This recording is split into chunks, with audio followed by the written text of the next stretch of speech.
बिस्मिल्लाहिर्रहमानिर्रहीम अस्सलामु अलैकुम वरहमतुल्लाहि वबरकातुहू। साले साइंस एकेडमी के फ़िज़िक्स क्लासरूम से खुशामदीद।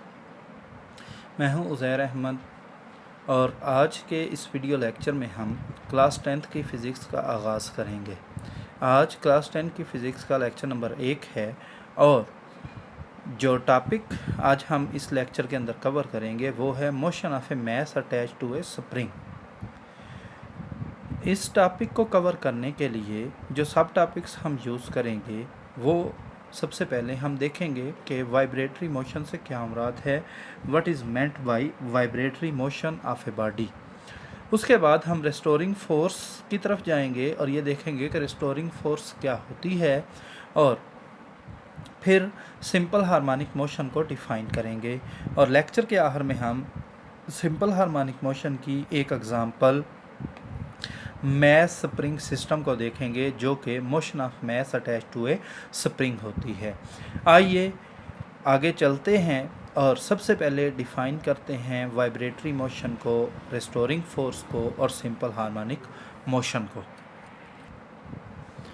A body is said to be vibrating if it moves back and forth or to and fro about a point। अगर एक जिस्म एक नुक्ते के गिर्द आगे पीछे हरकत करे या बैक एंड फोर्थ मूव करे या इर्द गिर्द हरकत करे तो उसकी मोशन को वाइब्रेटरी मोशन का नाम दिया जाता है। याद रखें, वाइब्रेटरी मोशन की मिसालें हमारे इर्द गिर्द बिखरी पड़ी हैं। जैसा कि यहाँ पर फिगर में बताया गया है कि आपके पास ये एक मकड़ी अपने जाले के ऊपर है तो ये अपने शिकार को वाइब्रेशंस की मदद से तलाश करती है। ये वाइब्रेट करता है। अगर कोई शिकार इसके जाले के ऊपर आकर बैठता है तो वो जाला वाइब्रेट करने लगता है, जिसके ज़रिए मकड़ी को पता चल जाता है कि शिकार आ चुका है। वाइब्रेटरी मोशन की एक स्पेशल टाइप है सिंपल हार्मोनिक मोशन, जो कि हमारे आज के लेक्चर का मेन हिस्सा है। सिंपल हार्मोनिक मोशन की डेफिनेशन करने से पहले हम रेस्टोरिंग फोर्स की डेफिनेशन करेंगे। रेस्टोरिंग फोर्स क्या होती है? A restoring force always pushes or pulls the object performing oscillatory motion towards the mean position। Restoring force वो फोर्स होती है जो किसी ऑसिलेटरी मोशन पर अमल पैरा जिस्म को उसकी वस्ती पोजीशन या मीन पोजीशन की तरफ धकेलती है। यानी रेस्टोरिंग फोर्स की तारीफ हमें पता चल चुकी है। अब हम नेक्स्ट डिफ़ाइन करेंगे सिंपल हार्मोनिक मोशन को। Simple harmonic motion occurs when the net force is directly proportional to the displacement from the mean position and is always directed towards the mean position। किसी जिस्म की किसी vibratory motion को simple harmonic motion तब कहा जाएगा अगर वो इस तरह से अकर हो कि बॉडी पर लगने वाली नेट फोर्स डायरेक्टली प्रोपोर्शनल हो डिस्प्लेसमेंट से, मीन पोजीशन से, और जो फोर्स लग रही हो बॉडी पर वो मीन पोजीशन की सिमत में हो। मिसाल के तौर पर ये मेरे पास एक नुक्ता है और एक जिस्म इस नुक्ते के आगे पीछे हरकत कर रहा है। इस नुक्ते से जिस्म का जो फासला है उसको डिस्प्लेसमेंट एक्स का नाम दिया जाता है। अगर हमारे पास इस जिस्म की हरकत इस तरह से हो कि इस जिस्म पर लगने वाली नेट फोर्स इस नुक्ते से मीन पोजीशन से फासले के डायरेक्टली प्रोपोर्शनल हो और लगने वाली फोर्स की सिमत हमेशा वस्ती पोजीशन की तरफ हो, तो मैं कहूँगा कि ये जिस्म साहब जो हैं ये सिंपल हार्मोनिक मोशन परफॉर्म कर रहे हैं। आइए अब हम सिंपल हार्मोनिक मोशन की एग्जांपल्स की तरफ जाते हैं और आज हम पहली एग्जांपल देखेंगे जो है मैस स्प्रिंग सिस्टम। सामने फिगर में हमें एक स्प्रिंग दिखाया गया है जिसके एक सिरे पर मैस एम बांधा गया है। ये इसकी जो पोजीशन है, जो पहली फिगर में वो पोजीशन, उस पोजीशन को पोजीशन ओ का नाम दिया गया है। दूसरी फिगर में हमें ये दिखाया गया है कि मैस एम को पॉइंट ओ से या पोजीशन ओ से पोजीशन ए पर ले जाया गया है और स्ट्रेस करके खींचकर पोजीशन ओ पर ले जाया गया है। और अगर हम फिगर सी में देखें, तीसरी फिगर में देखें तो हमें नज़र आ रहा है कि अगर स्प्रिंग को खींचने की बजाय कंप्रेस कर दिया जाए तो फिर भी जो बॉडी है वो मीन पोजीशन ओ से डिस्प्लेस होकर पोजीशन बी पर पहुंच जाएगी। तो ऐसा सिस्टम जिसके अंदर एक स्प्रिंग के एक सिरे पर मैस को बांधा गया हो उसको मैस स्प्रिंग सिस्टम का नाम दिया जाता है। इस सिस्टम के अंदर जो पहली फिगर है इसके अंदर स्प्रिंग मैस के ऊपर कोई फोर्स अमल नहीं कर रही और स्प्रिंग जो है वो सुकून में है। लेकिन दूसरी फिगर के अंदर हमने क्या किया कि स्प्रिंग को खींचा और उसकी मीन पोजीशन ओ से पोजीशन ए पर लेकर आए, तो जिसके नतीजे में ये स्प्रिंग मैस को अपनी वस्ती पोजीशन की तरफ एक फोर्स F लगाकर खींचेगा। अकॉर्डिंग टू हुक्स लॉ ये फोर्स F जो है ये बराबर होगी -kx के। अब सवाल ये पैदा होता है कि x से क्या मुराद है और k से क्या मुराद है। तो याद रखें x से मुराद मैस m का उसकी मीन पोजीशन O से डिस्प्लेसमेंट है, यानी जितना मीन पोजीशन O से मैस m दूर होगा उतना x जो है वो ज़्यादा होगा। k क्या है? k को स्प्रिंग कांस्टेंट का नाम दिया जाता है और इसकी वैल्यू बराबर होती है -f/x के, और ये किसी भी स्प्रिंग के सहजपन की पैमाइश होती है या ये हमें बताता है कि स्प्रिंग जो है उसकी स्टिफनेस ज़्यादा है या कम है। जो सहज स्प्रिंग होगा जिसकी स्टिफनेस ज़्यादा होगी उसका के ज़्यादा होगा, जिसकी स्टिफनेस कम होगी या नरम स्प्रिंग होगा उसके लिए के की वैल्यू जो है वो कम होगी। अब ये वो फोर्स है जो जिस्म को पीछे लेकर जा रही है, मीन पोजीशन की तरफ लेकर जा रही है। According to Newton's second law of motion ये जिस्म पर अमल करने वाली नेट फोर्स है। तो न्यूटन का सेकंड लॉ तो कहता है कि जिस्म पर अमल करने वाली नेट फोर्स F बराबर होता है ma के।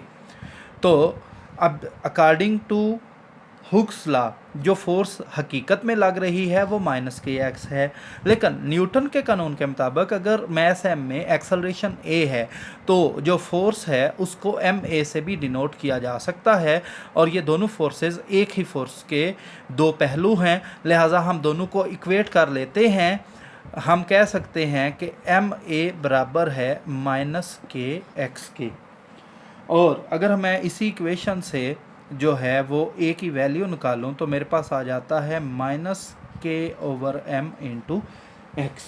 अब ये जो -k/m है या k/m है ये कांस्टेंट है, यानी कि किसी भी मैस स्प्रिंग सिस्टम में k कांस्टेंट होता है, m भी कांस्टेंट होता है, तो मैं लिख सकता हूँ a प्रोपोर्शनल है -x के। ये हमें क्या शो हो रहा है?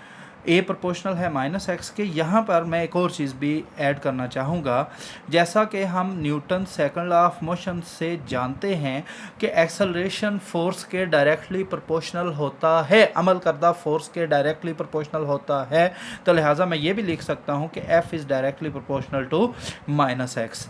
इसका क्या मतलब है? जिस्म पर अमल करने वाली फोर्स डिस्प्लेसमेंट के डायरेक्टली प्रोपोर्शनल हो गई। जिस्म पर अमल करने वाली फोर्स जिस्म पर अमल करने वाला जिस्म का एक्सेलरेशन डिस्प्लेसमेंट के डायरेक्टली प्रोपोर्शनल हो गया। थोड़ी देर पहले हमने डिफाइन किया था कि सिंपल हार्मोनिक मोशन क्या होती है। किसी जिस्म की vibratory motion simple harmonic motion होती है अगर उसकी नेट फोर्स डिस्प्लेसमेंट के डायरेक्टली प्रोपोर्शनल हो। तो ये हम प्रूव कर चुके हैं कि एक्सेलरेशन और फोर्स डिस्प्लेसमेंट से डायरेक्टली प्रोपोर्शनल है, लिहाजा हम कह सकते हैं कि मैस स्प्रिंग सिस्टम की जो मोशन है ये सिंपल हार्मोनिक मोशन है। यहाँ पर एक बहुत अहम सवाल ये है कि नेगेटिव साइन का क्या मतलब है। नेगेटिव साइन का मतलब ये है कि स्प्रिंग ने जो फोर्स मैस m पर लगाई वो हमेशा वस्ती पोजीशन की तरफ लगेगी।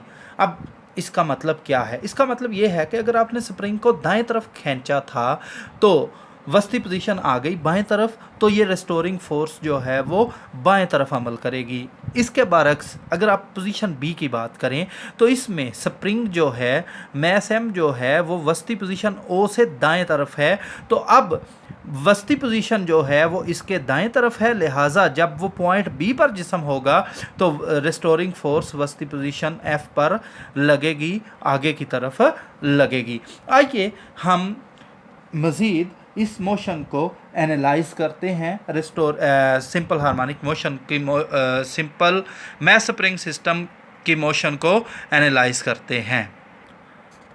Simple harmonic motion mass spring system की जो होती है उसको एक्सप्लेन करने के लिए आपके लिए 3 नुक्तों का जानना ज़रूरी है, 3 पॉइंट्स का जानना ज़रूरी है। Point A, point O, point A, point B.